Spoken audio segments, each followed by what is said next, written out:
ফরিদপুর ২ আসন শেষ সময়েও প্রচারণায় ব্যস্ত মাওলানা শাহ মোহাম্মদ আকরাম আলী। ত্রয়োদশ জাতীয় সংসদ নির্বাচনে প্রচারণার শেষ সময়েও রিকশা প্রতীকে ভোট চেয়ে ব্যস্ত সময় পার করছেন ১১ দলীয় জোটের মনোনীত খেলাফত মজলিসের প্রার্থী মাওলানা শাহ মোহাম্মদ আকরাম আলী ধলা হুজুর। সোমবার ৯ ফেব্রুয়ারি বিকালে ফরিদপুর ২ আসনে সালথা ও নগরকান্দা উপজেলার বিভিন্ন গ্রামে পথসভা ও হাটবাজারে কৃষক, শ্রমিক, মেহনতি মানুষের নিকট রিকশা মার্কার প্রচারণা করেন ধলা হুজুর। নির্বাচনী প্রচারণার সময় তিনি বলেন, আমি নির্বাচিত হলে সালথা নগরকান্দা উপজেলায় ন্যায় বিচার প্রতিষ্ঠা করা হবে।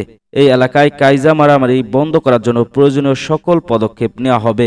হিন্দু, মুসলিম সহ সকল ধর্মের মানুষের জানমালের নিরাপত্তা দেওয়া হবে। বেকারত্ব দূরকরণের লক্ষ্যে কাজ করা হবে। তিনি আরও বলেন, সমাজের উন্নয়নের জন্য যুবকদের ভূমিকা অপরিহার্য। আমি নির্বাচিত হতে পারলে যুব সমাজের জন্য বিশেষ বিশেষ পদক্ষেপ নেওয়া হবে। এই অঞ্চলের ব্যাপক উন্নয়ন হবে। ধলা হুজুর বলেন, আমাদের সালথা নগরকান্দা উপজেলা কৃষি প্রধান এলাকা। এখানের কৃষকরা নানাভাবে অবহেলিত। কৃষি যন্ত্রপাতি বিশেষ করে সারের দাম সহনীয় পর্যায়ে রাখতে এবং কৃষি পণ্যের ন্যায্য মূল্য নিয়ে সংসদে কৃষকদের দাবি দেওয়া তুলে ধরতে পারব। এদেশের চিরাচরিত রূপ হচ্ছে এক দল ক্ষমতায় গেলে অন্য দলের মানুষ হামলা মামলার শিকার হয়।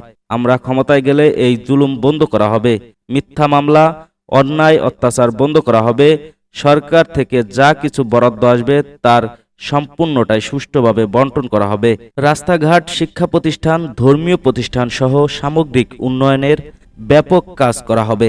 এ সময় সালথা ও নগরকান্দা উপজেলার নেতা কর্মীবৃন্দ উপস্থিত ছিলেন।